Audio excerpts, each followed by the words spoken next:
گلے ملتے ہوئے اور کھانسی نزلے زکام والے کو نماز میں کھڑے ہوا دیکھا، نماز یہاں سے چھوڑ کر مسجد سے اس کو میں باہر نکال کر پھر نماز پڑھاؤں گا، ورنہ نماز نہیں پڑھاؤں گا۔ آپ لوگ احتیاط ہی نہیں کر رہے ہیں، الزام ہمیں دیتے ہیں، ڈاکٹروں کو دیتے ہیں، ڈاکٹر اپنی جان جو ہے نا ان کی عذاب میں آئی ہوئی ہے، مر رہے ہیں ڈاکٹر، ان کو وینٹیلیٹر نہیں مل رہے ہیں۔ آپ لوگوں نے کھیل بنایا ہوا ہے کرونا کو۔ بھائی یہ کرونا ختم ہونے والی چیز نہیں ہے، 5 سال تک ختم نہیں ہوگا، یہ آپ کو میں بتا دوں، لکھ کر دے رہا ہوں میں آپ کو، یہ چلے گا ایسا ہی۔ جب آپ سبزی کی دکان پر جا سکتے ہیں، آپ سپر مارکیٹ جا سکتے ہیں، مسجد بھی آئیں، جمعہ پڑھیں، نماز پڑھیں، ڈسٹینس ختم کریں، نماز کے فوراً بعد ڈسٹینس پیدا کر لیں۔ سنت نفل پڑھنی ہے، پیچھے چلے جائیں، جگہ بدل لیں، اسی جگہ پر نماز نہ پڑھیں دوبارہ۔ یہ ایک کام تو یہ کریں، ہاتھ نہ ملائیں، ماسک کا استعمال لازمی کریں، ہر کوئی اپنے پاس رکھے، باہر سے لگا کر آئے، نماز پڑھتے ہوئے اگر کسی کو اتارنا ہے تو اتار لے، لیکن نماز سے پہلے یا نماز کے بعد اگر آپس میں سامنے کھڑے ہوئے بات کرنے ہیں، بغیر ماسک کے کوئی بات نہیں کرے گا۔ اگر کرے گا تو انشاءاللہ تعالیٰ اس کے خلاف بیان بھی ہوگا، اس کے نام لے کر پھر سب طریق کیا جائے گا۔ عزت بہت ہو گئی ہے،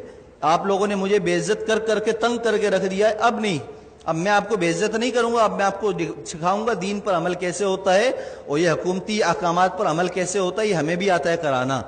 اور اگر اب میرے خلاف کسی نمازی یا کسی نے بھی کوئی درخواست یا کوئی ایسی حرکت کرنے کی کوشش کی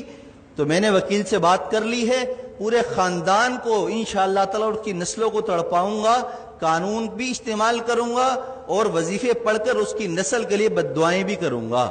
اس لیے کہ میں بہت تنگ آ چکا ہوں آپ لوگوں کی ان حرکتوں کی وجہ سے۔ 3 مہینے ہو گئے مجھے برداشت کرتے ہوئے، بد احتیاطی ختم کرنے کا نام کوئی نہیں لے رہا، بس ٹائم پر ٹک ٹک ٹک ٹک اذان، ٹک ٹک ٹک ٹک اذان۔ ابے پرہیز تو کرو،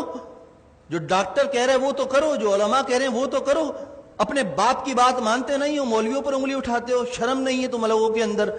میں نے کہا تھا، ہمارے نائب امام صاحب نے ایک جمعے کو رمضان میں نہیں تھا، تھوڑی سی رکعت لمبی کر دی تو پیچھے 2 لوگوں نے کہا کہ آپ کو نماز پڑھانی ہے، لمبی نماز پڑھا دی، شرم نام کی چیز نہیں ہے، امام کو ایسے کہتے ہو؟ پورا زندگی جس نے قرآن پڑھنے میں، علم حاصل کرنے میں لگا دی، تمہاری نماز پڑھاتا ہے، اس کو تم کہتے ہو نماز پڑھانی نہیں آتی؟ تمہیں تو طہارت اور غسل نہیں آتا،